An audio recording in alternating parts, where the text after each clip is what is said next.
Well, hello, and welcome to Marketing in summer 2018. It's going to be a great semester, I hope, so let's get right to it. One of the things that I guess is important to understand is what this course is about. And you all have heard of marketing, you're taking a marketing class, but as a matter of fact, but what is it? What is marketing? Now, if you go out and you ask people that question as to what marketing is, you're going to get an answer, well, it's advertising, or it's sales, or, in-store promotions. Well, the truth of the matter is, it's all of those.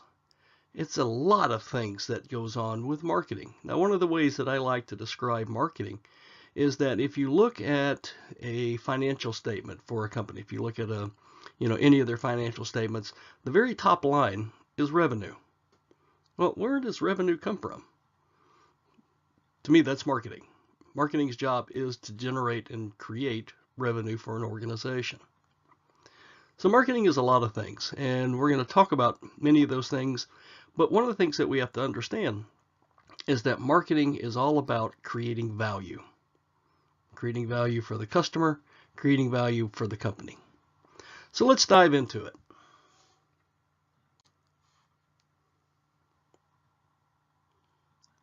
According to the American Marketing Association, which is, I guess, the group that kind of runs and controls what marketing is and kind of keeps everybody on track, marketing is the process of creating, distribution, promoting, and pricing goods, services, and ideas to facilitate satisfying exchange relationships with customers and to develop and maintain favorable relationships with stakeholders in a dynamic environment. I don't know about you, but that kind of really doesn't tell me very much about what marketing is. But it's their definition. I'm a member of the AMA, so I kind of tell you what their definition is. Now, on that, I am not a definition kind of guy. I will never require you to memorize and regurgitate a definition of anything back to me.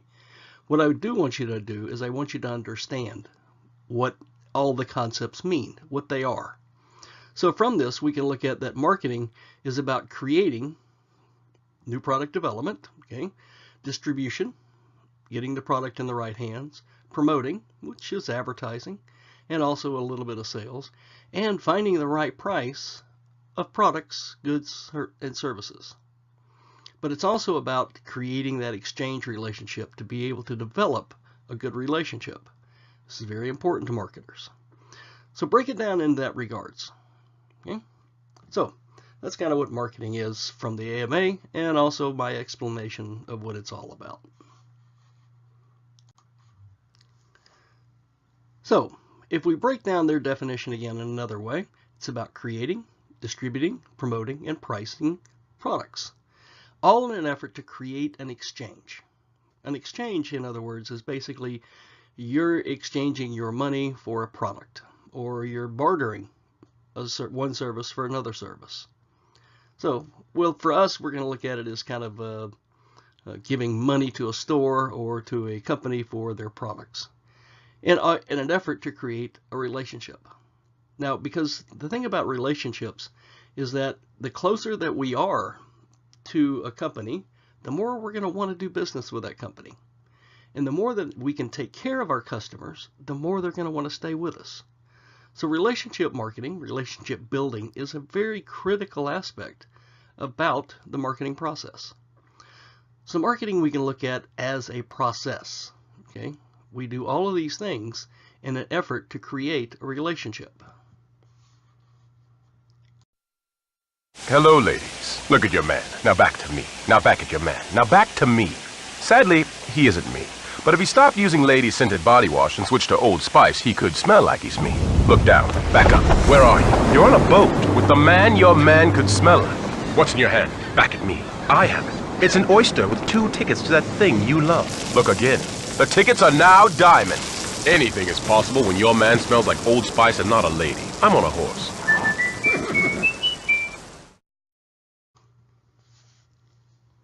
Now I showed you that commercial from Old Spice for a reason. One, it's a little dated, and I'm sure you've seen it in the past. But what it does is it kind of helps us to understand that marketing is a little bit of everything. For example, marketing requires us to be able to be connected to customers. This is one of marketing's major roles. Marketing function, I guess you could say, within the organization is that it is the link between the firm and the customers. The marketing department, they take on the responsibility of identifying a customer's needs and the requirements they have, and then providing this information to other internal departments such as production, finance, and HR, and top management. We also have to look at the fact that we also have external marketing participants, such as investors, consumers, governments. All of these also have to be taken into account because they can influence some of our activities as well. For example, investors have recently taken the lead in pushing companies to become more socially responsible. Well, marketing has to be aware of that. But if we look back at the Old Spice commercial, if you look at Old Spice, at the time, or before this commercial came out, Old Spice was kind of a dying brand. Their average customers were much older than what the norm was for these type of products, for body wash products. If you think about it, you might give your father, your grandfather, Old Spice for Christmas. And so the brand was kind of stale and outdated. Well, they wanted to kind of compete a little bit more in the body wash category specifically, and hopefully in hopes that that would be an area that they could be able to regenerate the meaning of Old Spice and kind of, I guess, make the brand younger. So they bring out this commercial, and it worked. It worked wonderfully for the company. Sales of Old Spice body wash increased dramatically after this commercial was put out there. So, but one of the reasons that it worked is that the marketing department understood what their job was. They talked to customers. They connected with the customers to find out what Old Spice meant. If they had just thrown it out there without understanding, if they had thrown a new product out there, it would not have had the same impact as it had.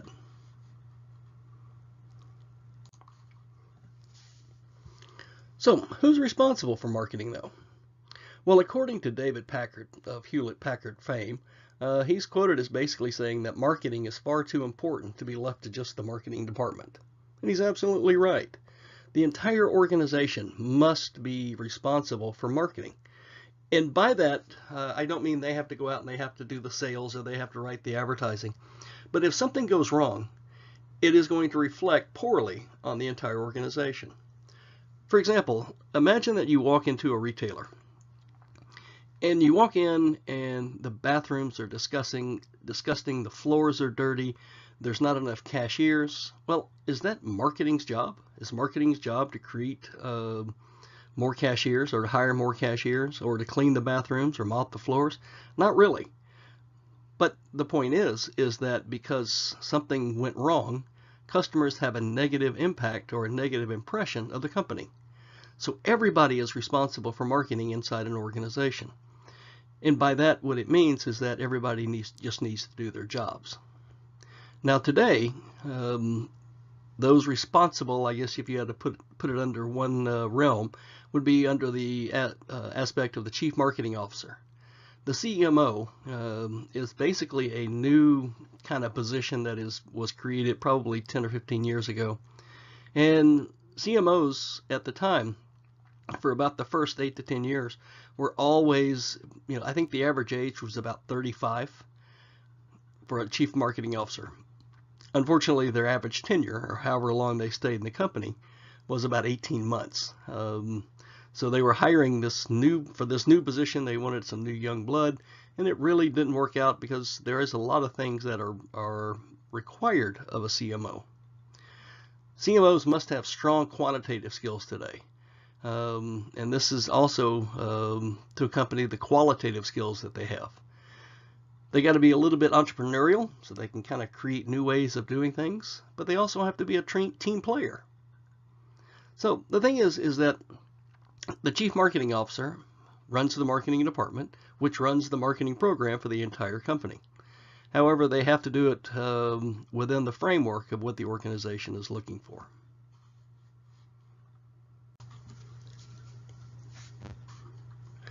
Now, a couple of things I think are important to discuss before we move much further. One of the things that we hear is that marketing creates false demand or inflates demand, creates the need for products that aren't really needed by people.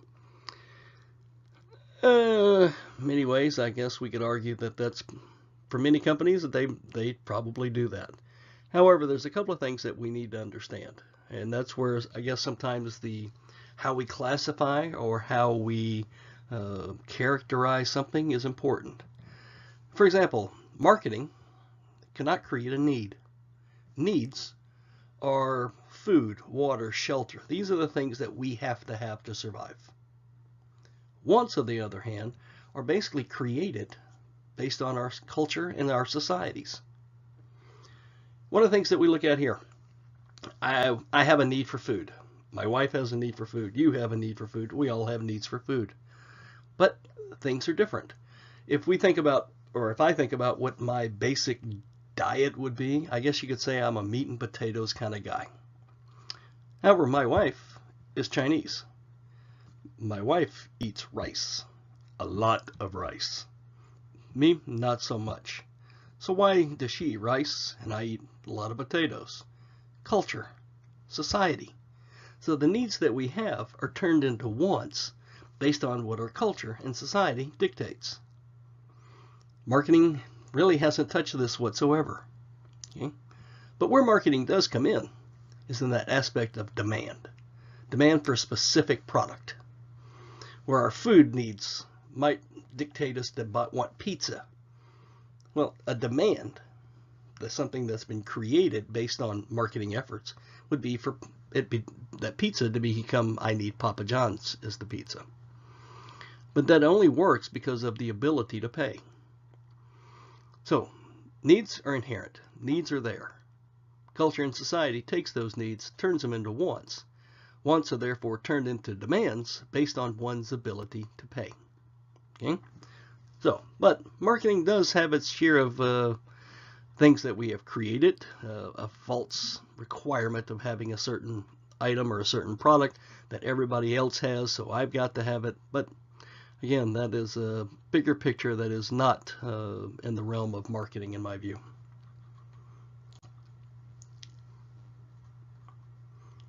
So again, just to reiterate, needs are necessities to meet some kind of urgent requirement.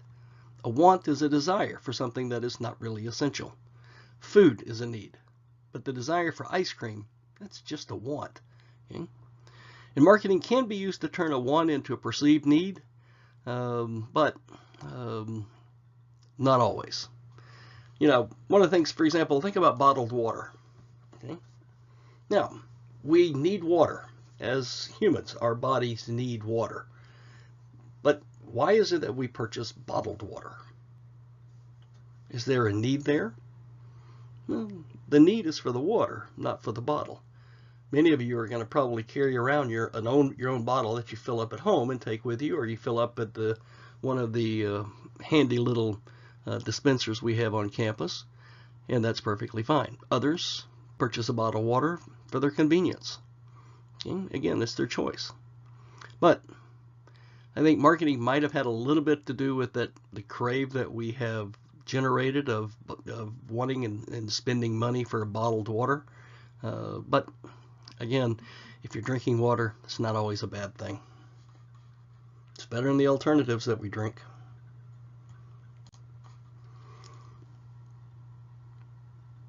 So, what is marketed? Well, everything. There's not much that you can't see around you that is not being marketed. People are marketed, services, goods, places, experiences, organizations, ideas get marketed. Everything does. You know, if you think about it, we've done marketing probably our entire life. You know, we've all had to go out and sell something. We've all had to put a nice little spin on maybe our report card or some kind of grade we got when we were growing up. But oftentimes it's about communicating and delivering an idea in such a way that it looks as good and as appealing to somebody as possibly can. So everything gets marketed. Even you get marketed. Think about when you graduate. You're going to market yourself.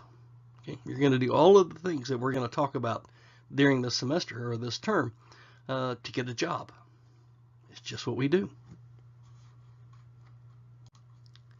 So we talked about what gets marketed, but who markets? Marketers are everybody. Again, they're individuals, they're groups, associations, companies, anybody that wants a response, such as some kind of attention, a purchase, donation, a vote from one party, in which we call the prospect. So we have groups of people. We have companies, we have individuals, we have politicians, we have organizations. They want something. They all want something, trust me. They could be they want attention. They want you to buy something. They want a donation. They want to change your opinion. They want to vote. Something. That's what they're seeking. Okay? But they're seeking it from a prospect. If you are already planning on voting for politician A, he doesn't need to worry about getting your vote. He's worrying about the ones that haven't decided yet, and these that are undecided or have not made up their mind or have not purchased the product, we call them a prospect. Okay, so these are just some of the basics, just so that you'll know what I'm talking about when I use some of these terms later on.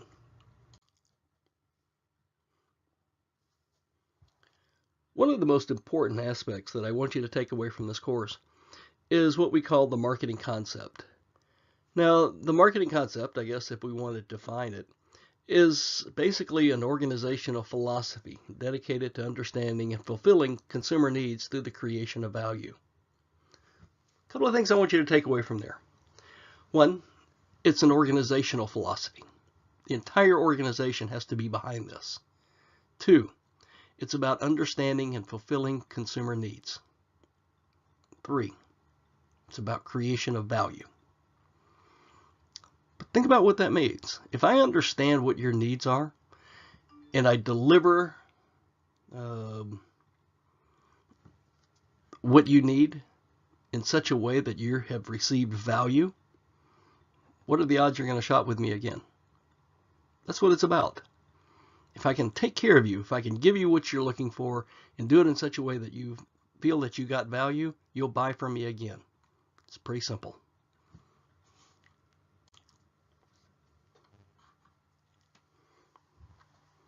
So why is this important? Well, think about it again. Think about creating value for customers by understanding their wants and needs will allow a business to develop stronger customer relationships and build loyalty from customers. Companies build customer relationships through their relationship management activities, but they do it also in such a way that they understand what the customer is looking for. If we look at it, if you are a lifetime customer of a particular company, you buy from them almost exclusively over your lifetime, look how much money you're generating for them in profit. You know, one of the things that we look at, for example, with think about Kleenex, okay? Kleenex tissue. The amount of money that you generate for Kleenex over your life, okay? If you look at, let's say that probably by the time you get up there in age, you know, the average lifespan may be 85, 90 years old. Well, you're still going to be buying Kleenex throughout your life. You're probably worth in profit. Now, this doesn't sound like a lot of money, but it actually is. About $600 to $700 for Kleenex. That's profit. That's not in sales. That's profit. So if they can do that over every single, or whatever their percentage of market share, probably about 65%, I believe, of the U.S. population, that's not a bad way to make a living just in selling Kleenex.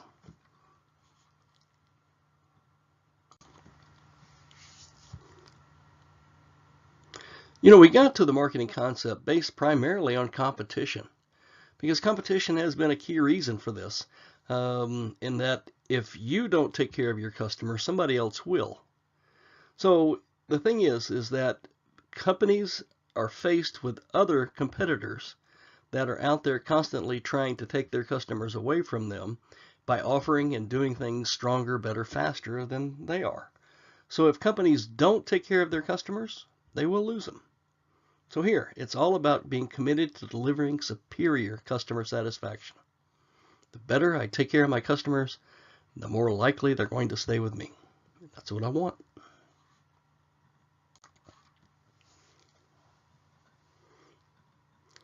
Now, it hasn't always been this way. Marketing has evolved from where we started out probably in around 1850, from what we call the production orientation. In this, businesses just produced whatever type of product that they wanted to produce, and since there wasn't a lot of choices out there, people generally bought it. Okay? Because in the production era, there were very few competitors, and customers really had limited information. So generating revenue was pretty much straightforward. Henry Ford, who founded Ford Motor, basically exemplified the production orientation by proclaiming that buyers could have any color car they wanted as long as it was black. It's the only choice he gave them. But during the Great Depression, things kind of changed dramatically. Since there were fewer buyers in the market, companies had to actively pursue sales, ushering in the era of what we call sales orientation. A lot of things that we look at, for example, in the sales orientation, companies took the position that whatever they produced, they would find some way to sell it. Maybe in this time they were offering great deals, they were reducing price, they were offering green stamps or some type of coupons or something to get people to buy their product. Here, advertising made a huge role in creating demand. And also personal selling through sales promotion also created demand. But at the end of World War II, changes in the economy occurred that and that buyers, after the war of being, having very little, they were expecting more from the products that they bought. And that companies started then becoming more oriented to customers, and those companies began outperforming others, and the others that were kind of left behind, they started looking at, hey, okay, what do I need to do? And they kind of followed suit with the consumer orientation. However, in the consumer orientation period, companies were seeking ways to discover and satisfy the wants and needs of customers. Here, market research became a priority in most companies in an effort to uncover needs that had never been met before. This era kind of continued until like the 1980s, when competition began expanding globally. A lot of companies started coming into the U.S. market, and people, again, because of the competition, they realized that they had to start doing things differently. And here's where we kind of hit on the relationship orientation aspect, that if we can build relationships, we're going to be able to generate loyalty. The more loyalty we're going to generate, the better off we're going to be. So in the relationship orientation, companies are starting to seek ways to deliver value. Not just give them meet the needs that they have, but deliver value to them.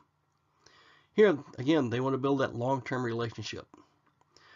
Before, in maybe the sales orientation or the production orientation, oftentimes it was all short-term. Hey, let me just get this sale this week. We'll worry about next week later.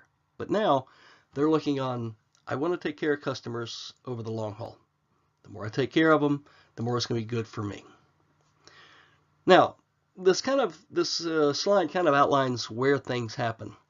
But one of the things I don't want you to fall victim to is that even today, there are companies that practice the production orientation.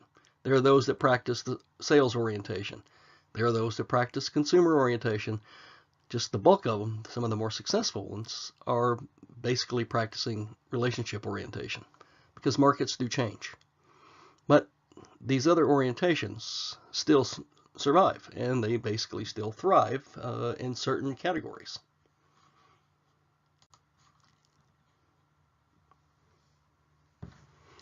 So one of the brains that I guess I look at ever since I started getting into doing my PhD from years ago was a guy named Peter Drucker. And Peter Drucker was probably one of the foremost thinkers in business that we've had. And Drucker basically stated that the business enterprise has two and only these two basic functions: marketing and innovation. Marketing and innovation produce results. All the rest are cost.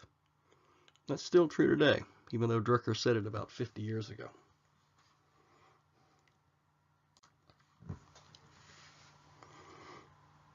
So, a little bit of the meat and potatoes, I guess you could say, of marketing.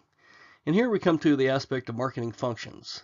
And these functions are basically all the activities performed within an organization that create value for specific products or services. So what does that mean? Well, let's look at it.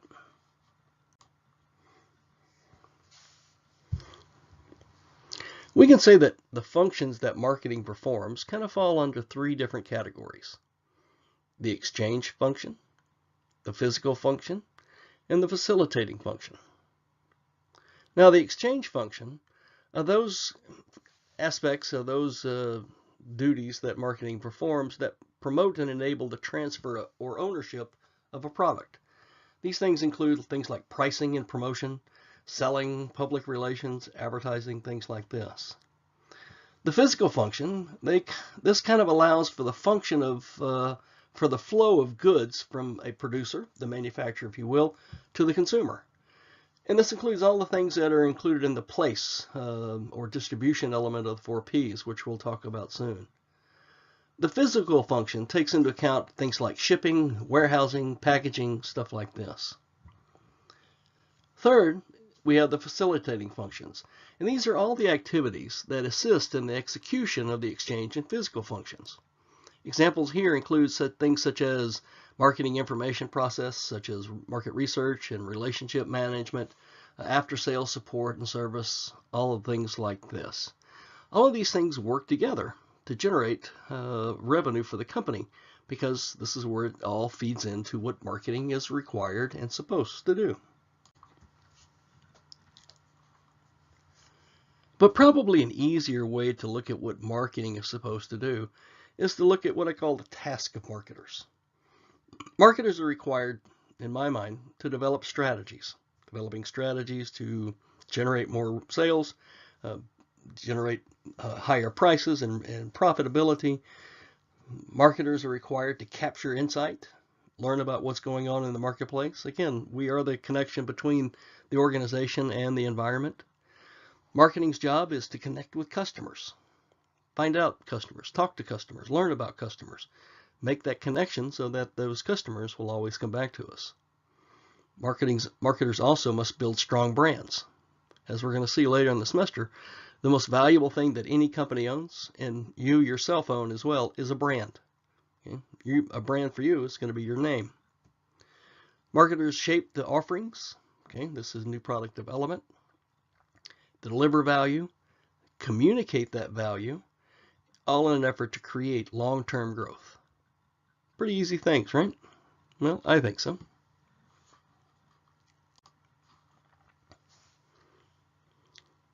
So marketers have to make a lot of decisions. Decisions such as, what new products should I feature? What new products should I offer? What features on the products that I currently offer should I take away? How many salespeople do I need? What am I trying to achieve? How much advertising should I spend? All of these are questions that marketers kind of beat themselves up on all the time. I know basically that half of my advertising dollars are wasted. Problem is, I just don't know which half. That's not my quote. That's from John Wanamaker, who kind of founded the department store concept here in America. So, marketers' job is not easy, but it is always something different. And if you do it well, it's something you will also love.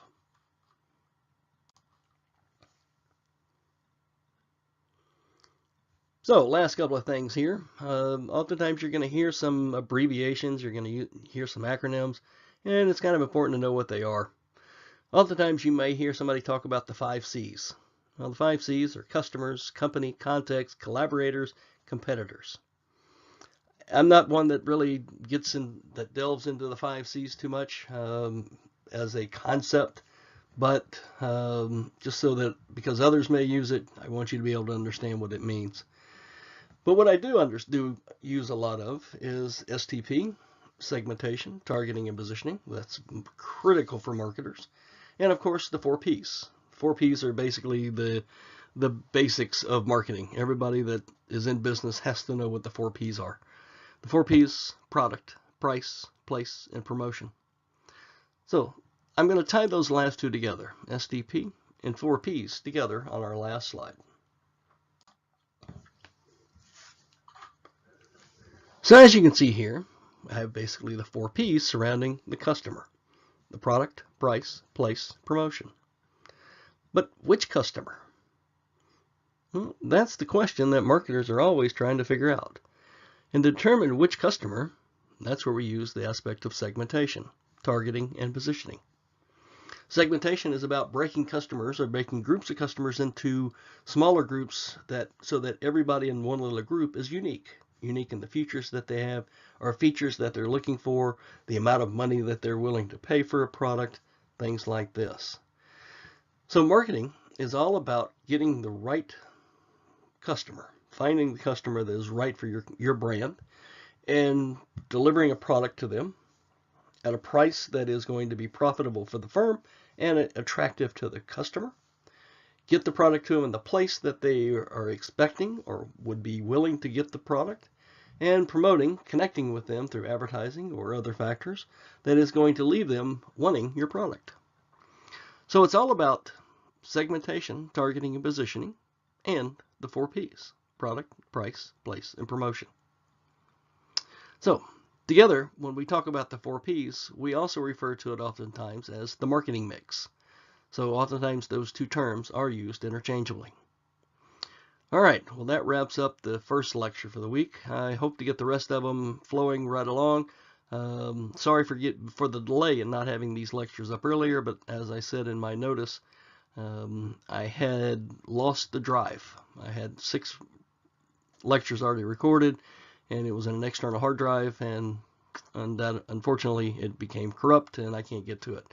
Spent the whole day trying to get it,